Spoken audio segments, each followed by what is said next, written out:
పొద్దున్నే తెలిసిన వార్త అబద్ధమైతే బాగుండు అనిపించింది.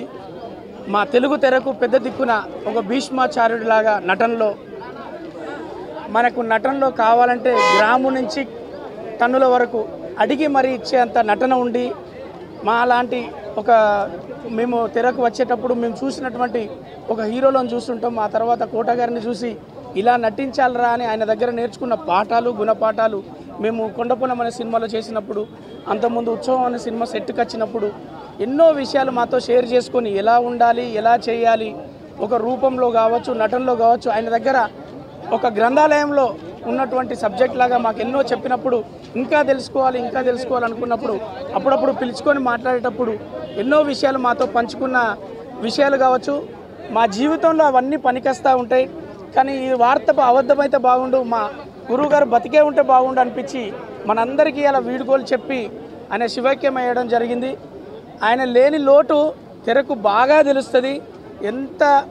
ఏ కాలమైనా ఆయన నటించినప్పటి నుంచి ఇప్పటి వరకు తెలుగువారి కోసం, తెలుగువారిని ప్రోత్సహించడానికి ఆయన వంతు కృషి చేశాడు. మేము ఎప్పుడు ఆయనకు రుణపడి ఉంటాం. గురువుగారు ఎక్కడ ఉన్నా అతని ఆత్మకు శాంతి కలగాలని మనందరి తరఫున నేను కోరుకుంటూ మీరు వచ్చారండి. అందరికీ నమస్కారం అండి. ఈరోజు ఉదయం లేవగానే ఇది పెద్ద షాకింగ్ న్యూస్ మాకు. ఎందుకంటే మేము ఇండస్ట్రీలోకి అడుగుపెట్టిన తొలినాళ్లలోనే కోట శ్రీనివాసరావు గారితో మాకు అనుబంధం ప్రారంభమైంది.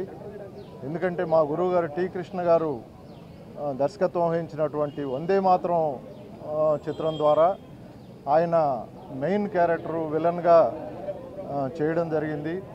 అలాగే వందే మాతరం శ్రీనివాసు, నేను కానీ, రాజశేఖర్ గారు కానీ, కోటా గారు కానీ మేమందరం ఆ చిత్రం ద్వారానే బయటికి రావడం జరిగింది. శ్రీనివాస్కి అయితే ఆ సినిమా పేరే ఇంటి పేరు అయిపోయింది.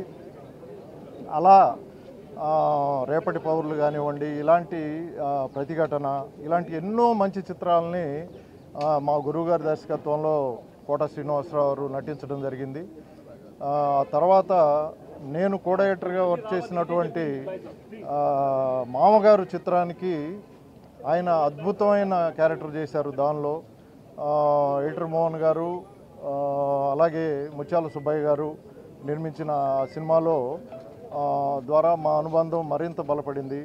ఆ తర్వాత నేను డైరెక్టర్ అయిన తర్వాత కూడా ఆయన సూర్యవంశం చిత్రంలో చాలా మంచి క్యారెక్టర్ చేశారు.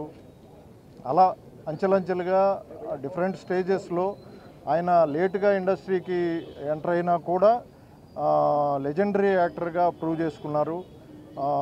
మన సోదరుడు రవి చెప్పినట్టు ఆర్టిస్టులకనే కాదు, కళాకారులకి చావు అనేది భౌతికమే కావచ్చు, ఎప్పటికీ ప్రేక్షకుల మనసుల్లో నిలిచిపోయేలా ఉండే అద్భుతమైన నటుడు ఆయన. జంజాల్ గారి దర్శకత్వంలో ఆయన నటించినటువంటి అహనా పెళ్ళంట అనేది నా ఆల్ టైమ్ ఫేవరెట్స్లో ఒక సినిమా. సో ఆయన కొంతకాలంగా అనారోగ్యంతో ఉన్నారని తెలుసు, కానీ ఇంత త్వరగా మన మధ్య నుంచి భౌతికంగా దూరం అయిపోతారనేది మేము ఊహించలేదు. సో ఇది మాకందరికీ షాకింగ్ న్యూసు.